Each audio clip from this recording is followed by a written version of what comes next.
bienvenidos a un episodio más del Derecho A. Gracias por sintonizarnos y por su interés en conocer cuáles son sus derechos y cómo puede hacerlos valer. Hoy abordaremos un tema relevante que sin duda les será de gran utilidad: el derecho a la integridad y seguridad personal. Y quiero ser muy clara, no se trata de conocer la ley para delinquir o para evadirla. Esa no es la finalidad de este programa. Por el contrario, se trata de estar informados, porque aun cuando una persona haya cometido un hecho indebido, sigue siendo titular de derechos. Pero también es fundamental entender qué ocurre cuando usted es la víctima. Cómo debe de actuar el Estado para protegerla y evitar vuelva a ser agredida, y garantizar su seguridad mientras se lleva a cabo las investigaciones y se sanciona al responsable. Nadie debe de quedar expuesto a agresiones continuas ni a consecuencias irreparables. De esto y mucho más hablaremos hoy con nuestro experto invitado. Así que quédese, porque estamos comenzando. Vamos a una cápsula y regresamos con nuestro invitado.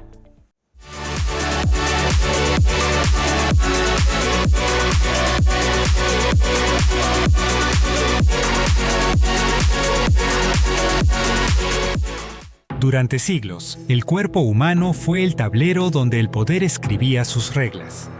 La tortura no solo era común, sino que era una herramienta legal para obtener confesiones.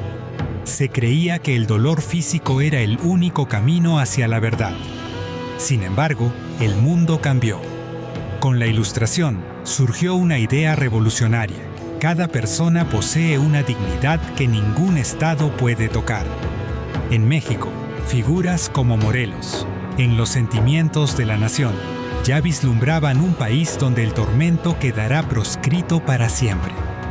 Nuestra Constitución de 1917 fue contundente.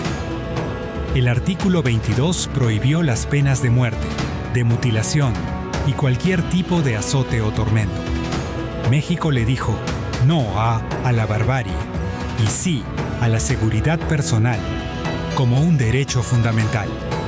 Hoy, la integridad no es solo la ausencia de violencia, es el derecho a vivir sin miedo, a ser respetados en cuerpo y mente, y a que ninguna autoridad sobrepase el límite de nuestra dignidad humana. Porque la seguridad personal es la base de todas nuestras libertades.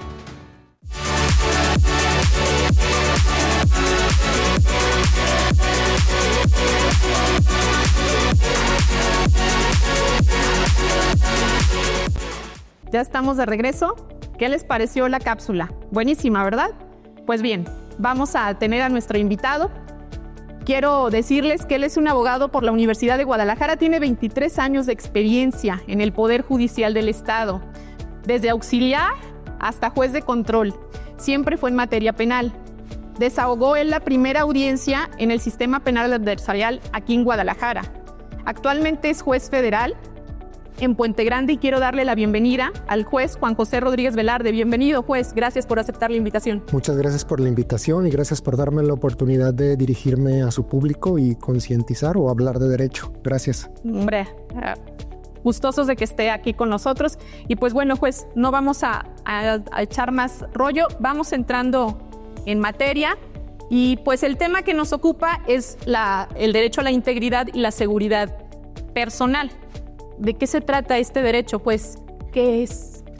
Para poder explicarlo de manera correcta, creo que es adecuado tomar incluso la introducción que realizabas en el programa, porque me llama mucho la atención este doble fase que tocas, tanto hablando de la persona que es víctima como la persona que es detenida para ser investigada. Hay algo que tienen en común estos dos intervinientes o personajes.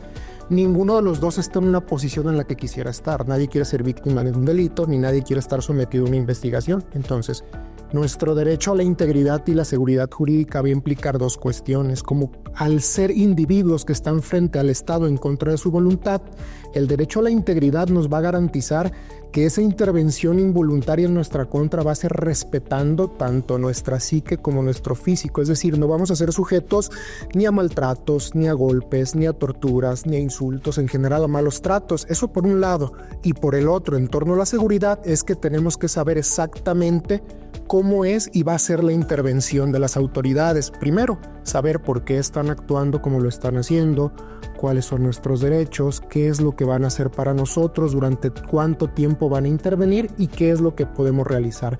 Básicamente, esto es en lo que consisten estos dos derechos y lo que pretenden garantizar. Ok. Oiga, juez, y hablando de la seguridad personal, en el momento de una detención, un policía detiene a una persona, ¿qué implica esa seguridad personal? Primero, vamos a tratar de dividirlo en lo que sería la seguridad personal y la seguridad jurídica, porque van a ir de la mano con el tema de la integridad y la seguridad. Primero, la integridad, como decía, hay protocolos a través de los cuales va a garantizar tanto a la persona que es detenida que solamente va a ser sujeta al uso racional de la fuerza, es decir, lo mínimo posible que debe intervenir la autoridad para efecto de reducir la situación, para terminar la situación de peligro, poner a salvo a las víctimas, a los testigos. Después, lo que va a implicar es que en ese momento la autoridad le va a hacer saber al ciudadano detenido las razones concretas por las que se encuentra detenido y qué es lo que va a esperar, cuáles son sus derechos para que pueda él a partir de ese momento entender cuál es su situación. Ok. Juez, nos hablaba de integridad física y integridad psicológica. ¿Nos pudiera así como ampliar esa información? Primero, vamos a plantearlo desde los dos puntos de vista con los que comenzaste en la introducción. Desde el punto de vista de la víctima, hay dos cuestiones que se tienen que vigilar. Primero, si en ese momento está en peligro físicamente o ha recibido alguna consecuencia del acto, puede estar lesionado, puede tener cualquier problema de salud en el momento que tiene que ser atendido por parte de la autoridad, llevarlo a recibir atención médica, etc. Ahora, en el punto de vista psicológico o mental, también tiene que garantizársele que está recibiendo la atención debida. Y no nada más esto se amplía aún más, que si tiene personas a su cargo, que tenga que cuidar en ese momento o alguna responsabilidad, se le preste el auxilio para efecto de que se cumpla. Esto del lado de la víctima. Pero lo mismo pasa en el lado de la persona que es detenida.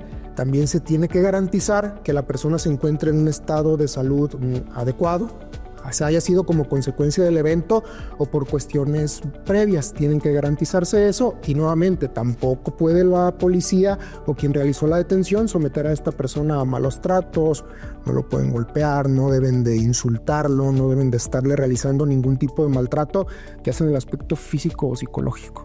Ok, o sea, entiendo que el maltrato implica también ofensas. En una detención, el hecho de que te ofendan también puede incurrir en algún momento en que lo que diga esa persona frente al policía, al Ministerio Público, a la autoridad en su momento ante quien esté, el hecho de que lo ofende, ¿qué puede pasar con esa información que la persona dio? El hecho de que lo ofendan o tengan malos tratos puede tener consecuencias diferentes. Primero, puede ser motivo de responsabilidad administrativa o incluso penal para los aprensores, porque ellos como autoridad solamente tienen que limitarse a los medios necesarios para reducir a las personas, para controlar la situación. Los insultos evidentemente no es algo que sea necesario para controlar una situación, ni ofender a una persona, ni estarla amenazando. Esto no es algo que forme parte de su función, entonces esto lo puede sujetar a dos consecuencias. Ahora, si como consecuencia de esos malos tratos se advierte que se ha producido alguna información que después pretende ser utilizada como prueba o dato de prueba en el proceso, atendiendo a cada caso concreto, pero bueno, podría tener incluso la consecuencia de nulificarlo, si es que tuviera el alcance de haber sido obtenido con motivo de esas vejaciones o malos tratos. Así de grave es que se lleguen a ofender en ese momento crítico. Juez, una cuestión que se me ocurre en este momento. Hablamos de la violencia psicológica y la violencia física o el daño a la integridad física y psicológica. ¿Existe un punto de diferenciación en el que usted, cuando llegan los asuntos a usted, se dé cuenta de que esta persona fue maltratada física o psicológicamente a simple vista? alguna forma en la que yo lo pudiera distinguir a simple vista es complicado. Es complicado saberlo porque hay muchas situaciones de las que te percatas a lo largo de la experiencia de los años. Una lesión no es siempre indicativa de un acto de tortura o de una agresión por parte de la autoridad. Es posible que hasta la misma persona se cause lesiones para tratar de alegarlo. El tema es que tiene que juntarse con otra información a partir de la cual puedas tú afirmar como autoridad que efectivamente esas lesiones o ese maltrato fue inferido de manera directa por las autoridades que realizaron su detención, pero algún punto como en el cual yo te pudiera decir, este punto clave es el que siempre puedo decir yo que fue sujeto a maltrato o tortura, no lo existe, porque el derecho penal es dinámico y siempre es todo un conjunto de pruebas el que se necesita para poder afirmar algo. Nunca va a bastar la sola palabra de una persona. Muy bien. Bueno, ahorita vamos a ir un corte, pero regresando, imagino que usted, como no se pierde este programa, sabe qué es lo que viene en el siguiente bloque. En el siguiente bloque ya vamos a hablar de casos prácticos, situaciones que se pueden presentar en el día a día, tanto como para víctimas como para imputados. Vamos a un corte y vamos a regresar con esa serie de preguntas. Gracias.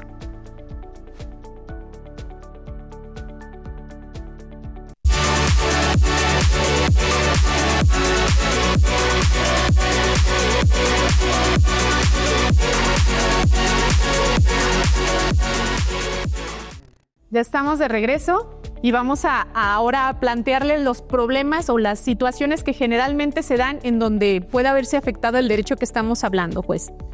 Juez, sabemos los que nos dedicamos a esto del derecho que cuando detienen a una persona empiezan a hacerle partes médicos o certificados médicos y es uno tras otro, empieza el policía, el Ministerio Público.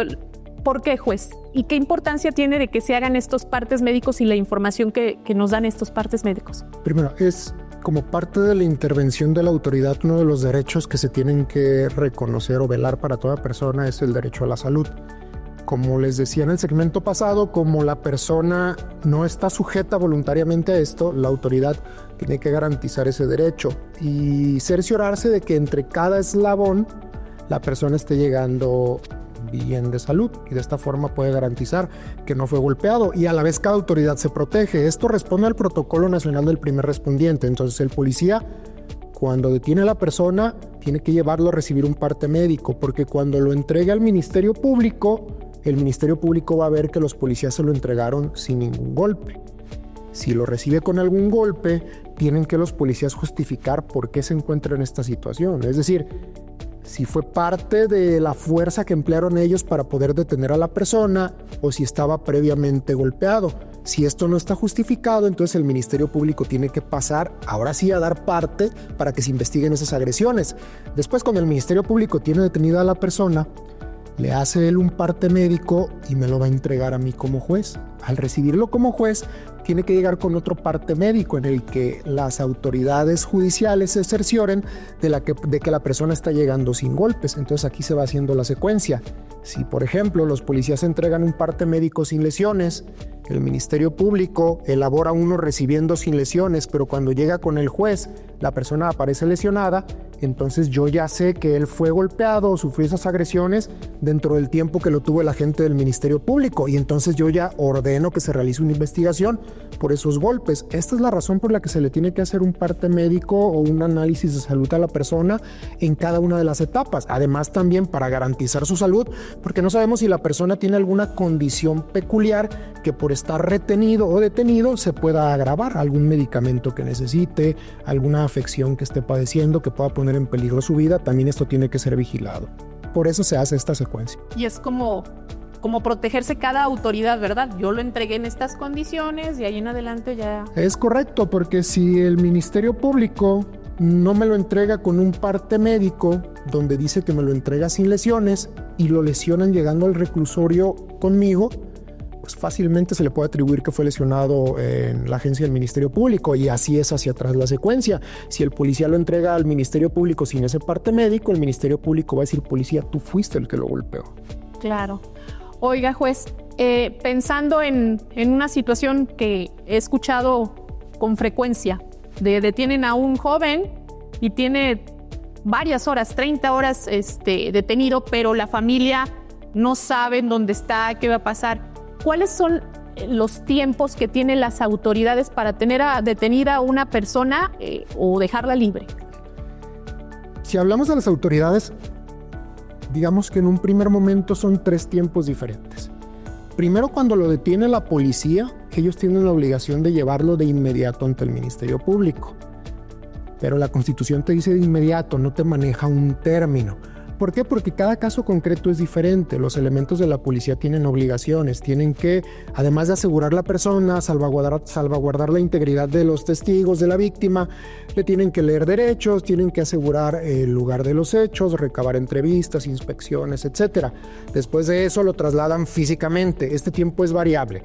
Puede ser desde media hora, 45 minutos, hasta en un caso muy grande o muy complicado te puede llevar 4, 5, 6 horas toda esta elaboración de actos y después el traslado. Ese es un primer tiempo que se tiene que respetar. El segundo empieza a correr a partir de que lo recibe el agente del Ministerio Público detenido. A partir de aquí tiene 48 horas en que puede tener a la persona detenida antes de determinar si existe delito y si la persona probablemente lo cometió.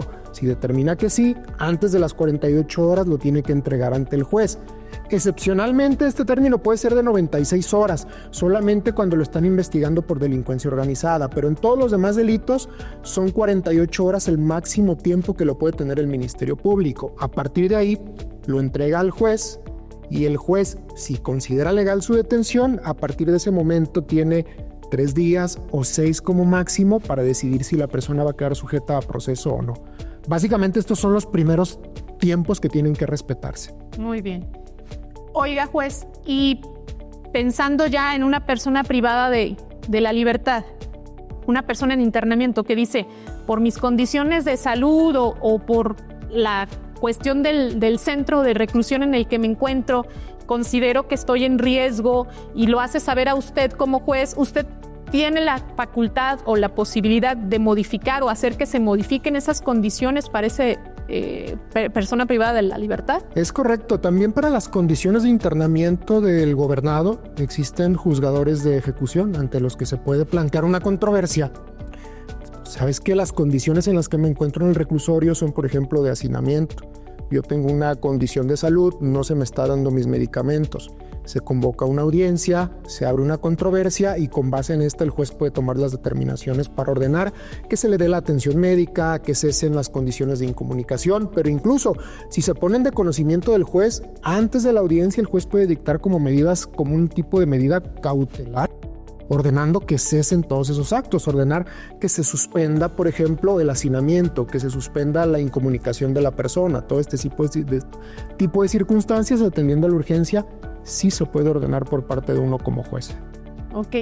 También, o sea, alguien privado de su libertad sigue gozando de este derecho. Sigue teniendo este derecho a la integridad y la seguridad jurídica y en los 2 aspectos que les comentaba al inicio de la charla, es decir, que se le diga por qué está detenido, las circunstancias por las que sigue detenido, cuánto tiempo va a estar detenido, etcétera, etcétera. Pero al mismo tiempo, su integridad es que si la persona tiene una enfermedad, por ejemplo, tiene que estarse atendiendo esa enfermedad durante su internamiento. Si la persona se lesiona durante el internamiento, tiene que ser atendido. Incluso hay toda una gama de derechos, un listado de derechos que se reconocen particularmente para las personas que están detenidas. Por ejemplo, tienen derecho a una celda digna, tienen derecho a una celda limpia, tienen derecho a tener ropa limpia. Está prohibido que estén en prendas menores o desnudos. Está prohibido todo este tipo de circunstancias. Ellos tienen derecho a todas estas condiciones dignas de internamiento. Y pensando en una situación delicada de salud, ¿el reclusorio tiene las condiciones como para atender ciertas condiciones médicas o en esos casos se tiene que trasladar a un hospital? Si no se tiene el alcance necesario en el reclusorio, se les traslada a una institución pública para efecto de que se realicen ya sea los estudios, los análisis o las intervenciones necesarias, pero sí es posible que realicen esos traslados para la atención médica. Bueno, no solo posible, tienen la obligación de hacerlo. Oiga, juez, y pensando ahora en el caso de una detención, ¿qué es lo que sí puede hacer la autoridad que detiene a la persona señalada para que sea una detención de acuerdo a los estándares, o en qué casos ya no es una detención y pone en peligro la integridad y la seguridad de la persona? ¿Cuál es ese parámetro? A ver, la detención parte de una excepción que se contiene en la Constitución. Todos tenemos entre los derechos reconocidos a no ser detenidos. Nosotros tenemos libertad ambulatoria. Hay excepciones. Una excepción es cuando la persona es sorprendida, por ejemplo, en flagrancia, y otra es cuando existe una orden de aprehensión dictada por un juez. En ambos casos de ejecución, tiene que respetar integridad y seguridad de las personas. En el caso de la detención por flagrancia, esta la puede llevar a cabo cualquier persona, los elementos de la policía o la policía especializada. Lo que tiene que hacer el elemento, primero, hacer el empleo mínimo físico para lograr la detención de la persona. Es decir, no agresiones físicas, no tumbarlo al piso, no realizar ningún tipo de golpe en contra de la persona, más que la fuerza estrictamente necesaria para lograr retenerlo. A partir de ahí, cobran vigencia otro tanto de derechos que tiene la persona. Por ejemplo, tiene que saber el motivo exacto por el que está siendo detenido. El policía le tiene que decir: te estoy deteniendo, por ejemplo, porque vi que tenías una pistola fajada en la cintura y tengo que hacerte saber cuáles son tus derechos, y le tiene que decir cuáles son todos los derechos de la persona y después hacerlos efectivos, darle la posibilidad de hacer efectivos estos derechos. Es decir, tiene derecho a realizar una llamada, avisarle a alguien acerca de su detención. Si en ese momento en el que es detenido tiene una persona menor de edad con él, tiene derecho a que se le preste asistencia para el cuidado de esa persona menor de edad. Si está padeciendo en ese momento, por ejemplo, algún estado transitorio psiquiátrico o físico, tiene derecho a que en ese momento le sea atendido.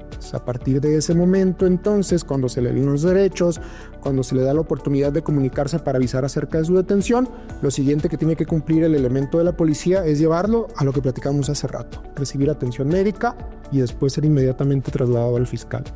Palabras más, palabras menos, eso es lo que tiene que hacer el elemento de la policía. O sea, si la persona no pone resistencia, no tiene por qué haber un mínimo de... Absolutamente nada. Si el policía llega con la persona, le dice: te estoy observando un arma de fuego, vas a quedar detenido.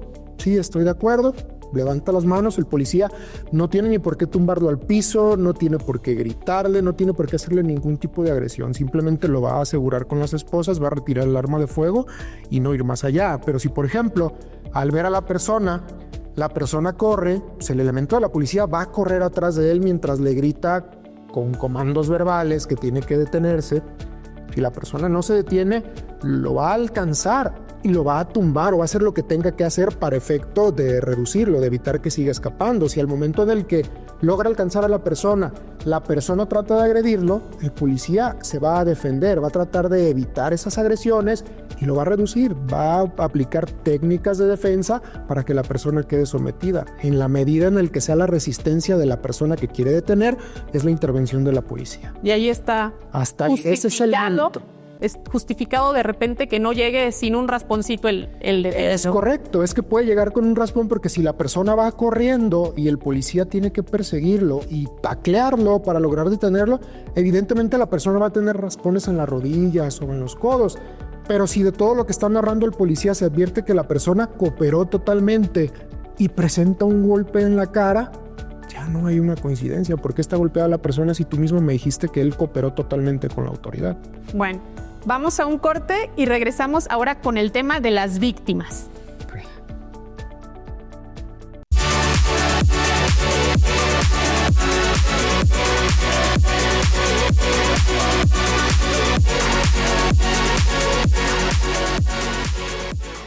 Ya estamos de regreso y aprovechando el ¿sabías qué? Del protocolo de Estambul. Juez, ¿qué es el protocolo de Estambul? ¿Para qué nos sirve?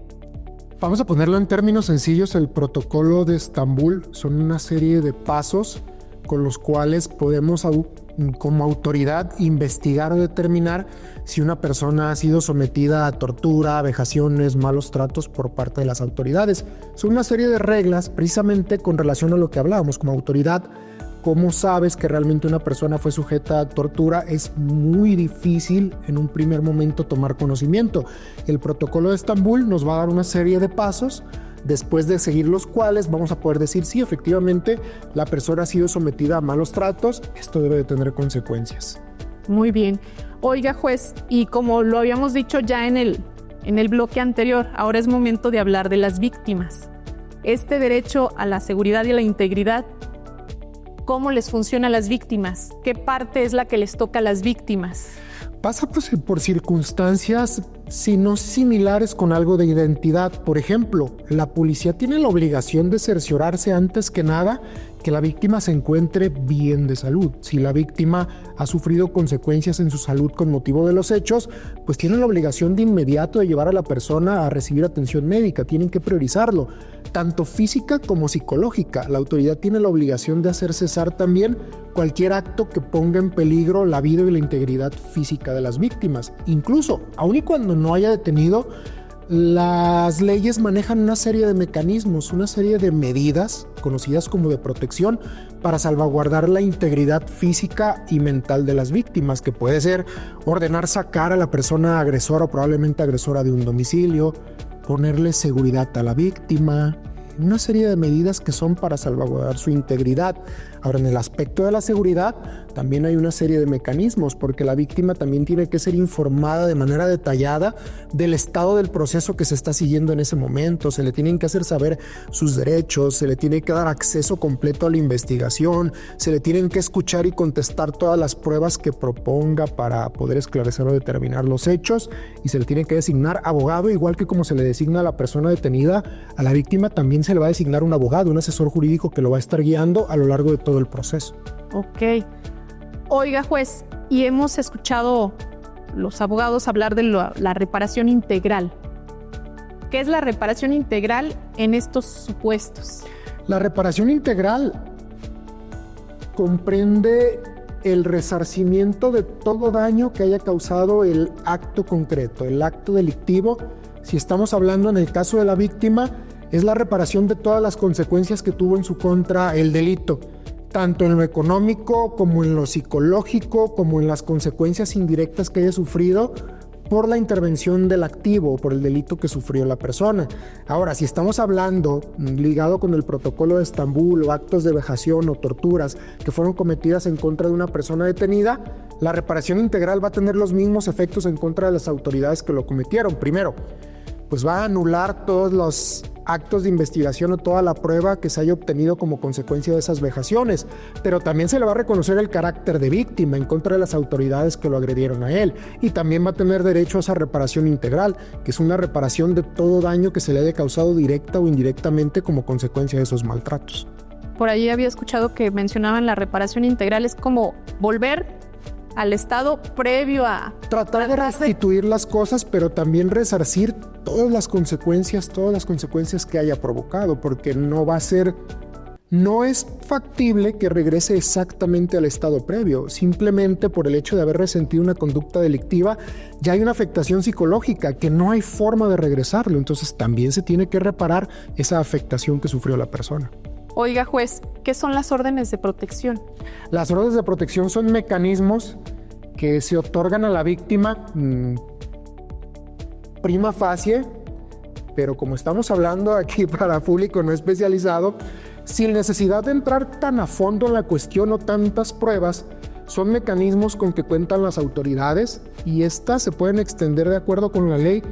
Jueces municipales, ministerios públicos o jueces del Poder Judicial que van a dictar a favor de las víctimas las medidas necesarias para hacer que cesen los actos que están poniendo en peligro su integridad o prevenirlos. Y como te estaba platicando hace rato, se puede ser desde sacar al agresor del domicilio de la víctima, prohibirle acercarle a la víctima, ponerle vigilancia y una serie de medidas a través de las cuales se le va a proteger a la persona. Oiga, juez, y hablando de esas medidas que usted puede imponer o dictar para evitar que la persona víctima siga siendo agredida, ¿cuáles pueden ser, juez? Por ejemplo, una muy común es sacar al agresor del domicilio de la víctima. Comúnmente denuncia a la víctima que está siendo agredida, por ejemplo, por su pareja con la cual cohabita, Entonces la autoridad lo que va a hacer como medida de protección es sacar a la persona probablemente agresora del domicilio para efecto de que cesen este tipo de agresiones. También a veces se le coloca una protección, es decir, una patrulla o elementos de la policía que van a estar cuidando el perímetro o el domicilio de la víctima para evitar que no esté en peligro, que no se acerque el agresor, etc. Estas pueden ser algunas de las medidas que sirven para protegerla. Ok. Oiga, juez, y pensando en una situación de peligro inminente, eso de las policías, de las medidas de protección, ¿qué puede ser la víctima? ¿Llama a la policía o va al juez? ¿A quién tiene que...? Lo correcto, vamos a hablar en el aspecto práctico, porque acudir a un juez, seamos honestos, es un poquito complicado, porque tienes que presentar un escrito y te van a señalar una audiencia y esto va a pasar una semana, un mes o 2 meses, y como víctima esto ya no te sirve. Okay. Es difícil acudir a un juez, pero no tan difícil acudir a un ministerio público o a la policía. A la policía levantas el teléfono, vas a avisar que está siendo violada una medida de protección. Yo tengo dictada una medida en la que se le prohibió a mi pareja, fulanito de tal, que se acerque a mi domicilio y está en el timbre. La policía tiene la obligación en ese momento de acudir y arrestar a la persona porque está violando una medida de protección que ya le fue concedida y que él está notificado. O tener el contacto del Ministerio Público y avisar al Ministerio Público que le concedió la orden. Oiga, fiscal, la persona está violando la medida que me concedió. Usted, para protegerme, le pidió que se saliera de la casa y él acaba de llegar con sus llaves, abrió y se metió. Ministerio Público va a mandar en ese momento a la policía para hacer válida la orden, ir por la persona y arrestarla como medio de apremio por incumplir la orden de protección, que si insiste en violar esa medida puede tener como consecuencia incluso que la persona cometa un delito más que se le va a ir sumando. Claro, y ahí qué importante, juez, que le haga saber esta situación a las víctimas, porque luego las víctimas, ¿qué hacen? Van, denuncian estas medidas de restricción, pero luego llega el agresor y vuelve a molestarla, y la víctima dice, pues yo ya fui al Ministerio Público y está otra vez molestándome. La importancia de que ellas sepan que qué puede pasar si esta persona incumpla. Sí, es correcto. Es que es importante saber estos mecanismos que podemos accionar como ciudadanos, y las víctimas puede caer un poco en el desaliento, el decir, es que ya denuncié al Ministerio Público, me dio una medida de protección, pero no me sirve de nada porque la persona sigue viniendo.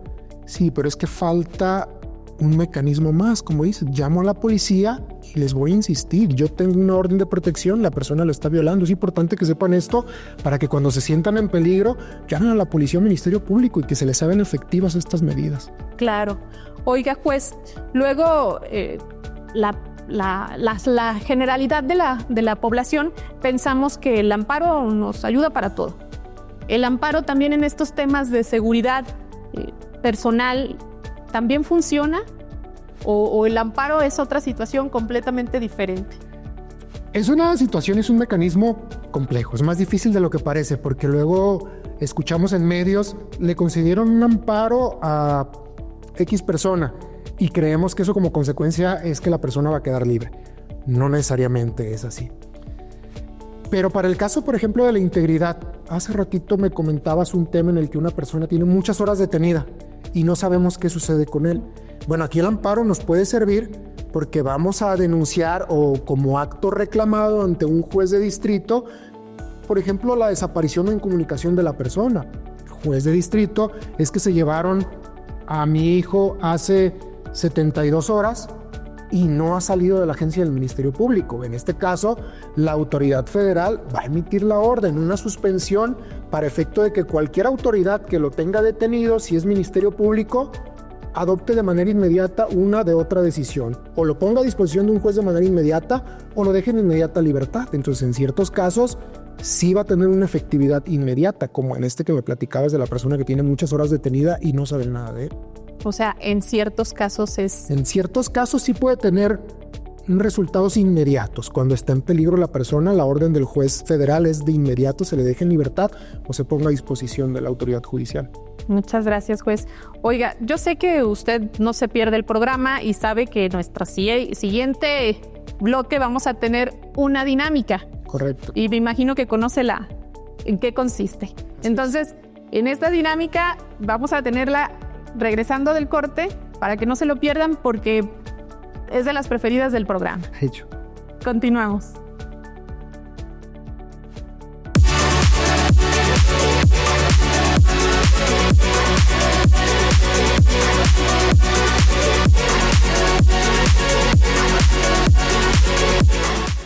Ya estamos de regreso y pues ahora toca la dinámica que tanto presumo.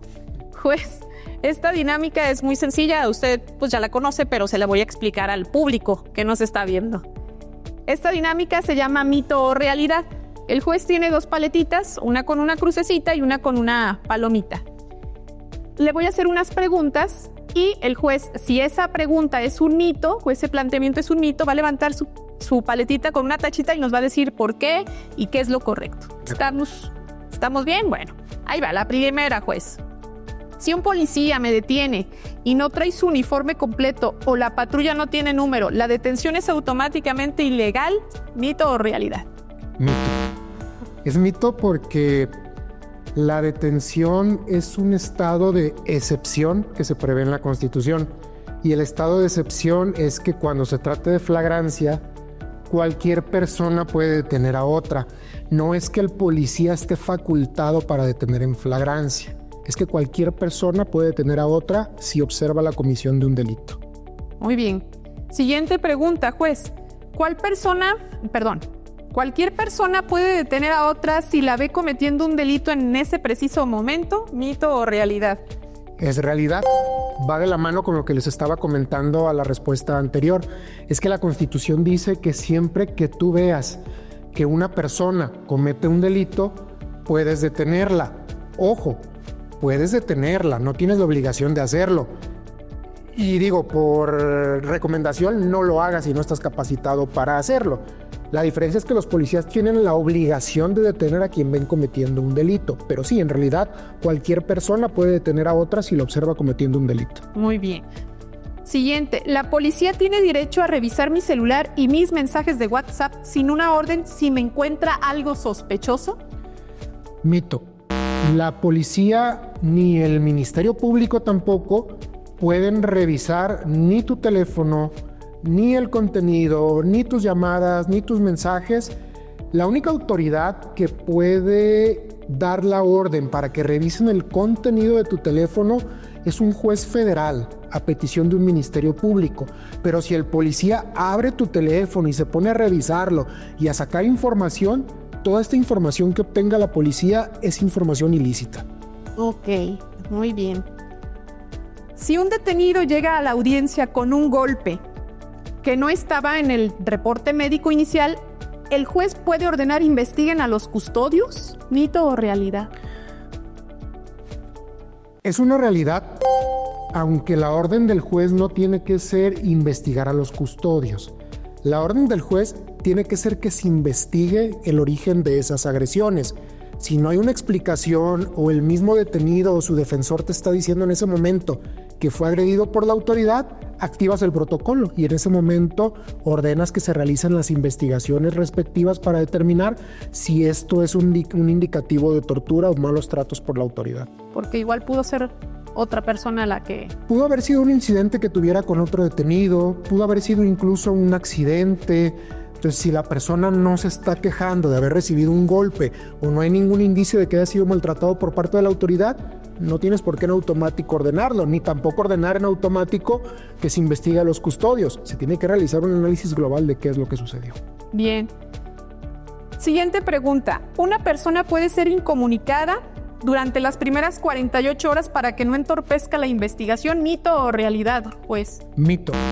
Uno de los derechos de toda persona que se encuentra detenida es tener comunicación. Tiene derecho a estarse comunicando de manera constante con su abogado y también tiene derecho a informar a su familia o a quien él decida del lugar y las razones por las que se encuentra detenido. La incomunicación está totalmente prohibida constitucionalmente y está penada por la ley. Muy bien. Si me obligan a declarar mediante tortura psicológica, ¿esa declaración no tiene ningún valor en el juicio? ¿Mito o realidad, juez? Es realidad. Si a ti te obligan a confesar, esa confesión no puede ser utilizada en tu contra. Pero vamos a ser muy claros. En el sistema procesal penal Lo único que se reconoce como confesión es lo que tú, detenido, dijeras enfrente del juez. Entonces, si se comprueba que lo que dijiste enfrente del juez reconociendo el delito es, por ejemplo, porque te estaba presionando la autoridad, te estaba amenazando, si no le dices al juez, te va a pasar A, B o C, o le vamos a hacer a tu familia C, B, D.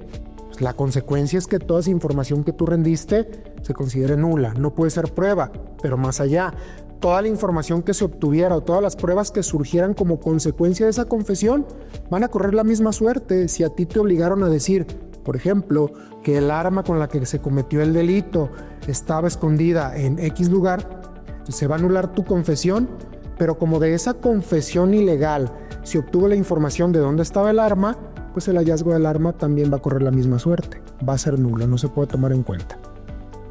Les va a salir más caro el caldo que las Exactamente, les va a salir contraproducente. Claro. La policía puede entrar a mi casa sin orden si está persiguiendo a alguien que se acaba de meter ahí. ¿Mito o realidad? Mito, realidad.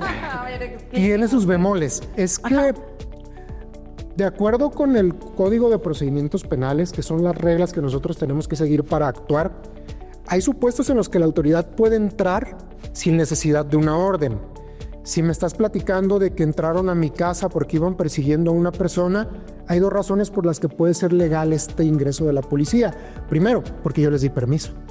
Porque mi instinto probablemente va a ser, policía, pues entren y saquen a esta persona de mi casa. Y ellos van a tener la obligación de entrar y sacar a la persona. Pero hay otro supuesto.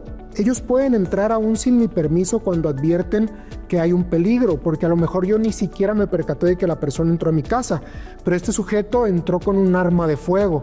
Eso supone de manera inmediata un peligro para los moradores. Entonces la policía, desde luego que puede entrar para hacer cesar ese peligro. Claro, muy bien. Si el juez de control declara que la detención fue ilegal porque golpearon al detenido, ¿el proceso penal se acaba para siempre? ¿Mito o realidad, juez? Es un mito, es un mito. El hecho de que la persona haya sido golpeada y que esto tenga como consecuencia que la detención sea ilegal, como les estaba explicando hace un momento, va a tener como consecuencia que se anulen todas las pruebas que se obtuvieron como consecuencia de esos actos. Pero si existen otras pruebas que sí fueron obtenidas de manera legal, pues el proceso va a continuar y se va a poder imputar a la persona. Por ejemplo, si existía una denuncia, si existían videos del robo, si existían señalamientos de testigos, existen un montón de pruebas. Fuera de la detención, fuera de lo que se le encontró a la persona detenida, el proceso puede seguir vigente. Muy bien. La última, juez. Terminamos con esta pregunta. ¿El uso de esposas en una detención se considera una violación a la integridad física, mito o realidad? Es un mito, porque la obligación de los elementos de la policía es reducir o anular cualquier posibilidad de peligro. Parte de la detención de la persona es colocarle los aros aprensores. Lo que ya sería una agresión es cuando les aprietan de más a las personas los aros, los ponen en una situación en la que es completamente dolorosa, les están causando lesiones. Esto ya pudiera ser hasta incluso la comisión de un delito. Pero en sí mismo el colocar aros aprensores a una persona no es un motivo de ilegalidad. Sí, y bueno, que no se confunda, pienso yo, el hecho de que te pongan aros y te puedan marcar porque luego entre más... Sí, porque estés forcejeando. Exacto. Pero hay casos en los que se los colocan a la persona de tal manera que les corta la circulación o les está causando un dolor constante. Esto ya no es correcto. Claro. Muy bien, juez. Muchas gracias. Oiga, juez, estos son supuestos que de repente hemos escuchado en la calle o familiares que tienen estas ideas. Pero algo que se me haya olvidado preguntarle y usted considera importante, conozca la audiencia respecto de este derecho, ¿qué sería? ¿Qué es lo que le quiero decir al público que no le he preguntado yo?